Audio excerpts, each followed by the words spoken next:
Summer season నడుస్తుంది. ఓ range లో ఎండలు మండిపోతున్నాయి. ఉక్కపోతతో జనం అల్లాడిపోతున్నారు. ఉదయం 9 దాటితే అడుగు బయట పెట్టలేని పరిస్థితే. ఇక్కడ అక్కడ అని తేడా లేదు. అన్ని ప్రాంతాల్లో దాదాపు 45 డిగ్రీలకు పైగా ఉష్ణోగ్రతలు నమోదవుతున్నాయి. దీంతో ఇంటి నుంచి బయటకు వెళ్లడం చాలా కష్టంగా మారింది. ఎండవేడి, దాని ప్రభావాల కారణంగా ప్రజలు చాలా సమస్యలను ఎదుర్కోవాల్సి ఉంటుంది.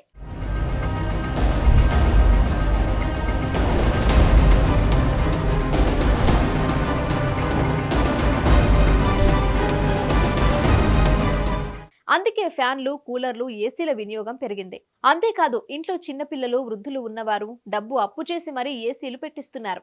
ఏసీని వినియోగించడం వలన బిల్లు ఎక్కువ వస్తుంది. కానీ అది ఖచ్చితంగా వేడి నుంచి ఉపశమనం అందిస్తుంది. అయితే ఏసీలు వినియోగించేటప్పుడు కొన్ని జాగ్రత్తలు పాటించాలి. ఎలా పడితే అలా వాడితే అది బ్లాస్ట్ అయ్యే అవకాశం ఉంటుంది. కాబట్టి ఏసీ విషయంలో ఎలాంటి జాగ్రత్తలు తీసుకోవాలో ఇప్పుడు తెలుసుకుందాం.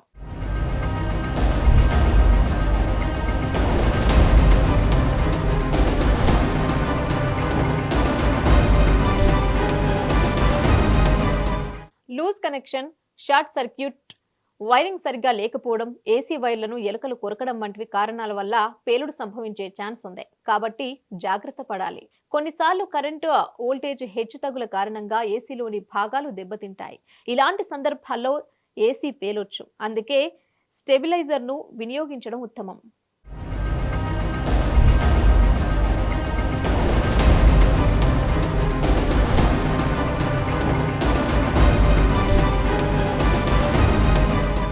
కొత్త ఏసీని ఇన్స్టాల్ చేసేటప్పుడు అనుభవం ఉన్న టెక్నీషియన్తో ఫీడ్ చేయించాలి. మీరే యూట్యూబ్ చూసి ప్రయత్నాలు చేస్తే బెడిసి కొట్టొచ్చు.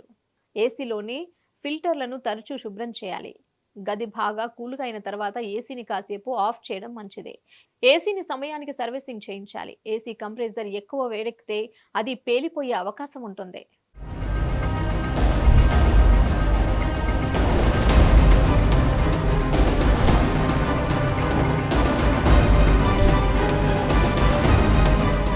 ఏసీలోని కూలింగ్ సిస్టంలో గ్యాస్ లీకేజ్ అయితే దాని కారణంగా కూడా పేలుడు సంభవించవచ్చు. ఏసీలోని రిఫ్రిజరెంట్ లైన్లలో ఒత్తిడి వలన ఏసీ పేలే ఛాన్స్ ఉంటుంది. సాధారణంగా రూమ్ త్వరగా కూల్ అవ్వడం కోసం టర్బో మోడ్ వాడతారు. అయితే దాన్ని ఎక్కువసేపు వినియోగిస్తే మాత్రం ప్రమాదం జరిగే అవకాశం ఉంది అంటున్నారు.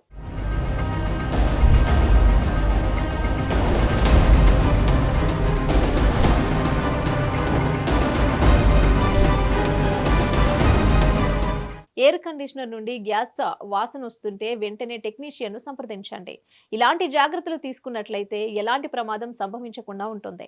అప్పుడప్పుడు ఏసీ తనిఖీ చేస్తూ ఉండండి. ఏసీలో ఏవైనా సమస్యలు వస్తే ఏమాత్రం ఆలస్యం చేయకుండా టెక్నీషియన్తో సరిచేయిస్తే సమస్య ఉండదు.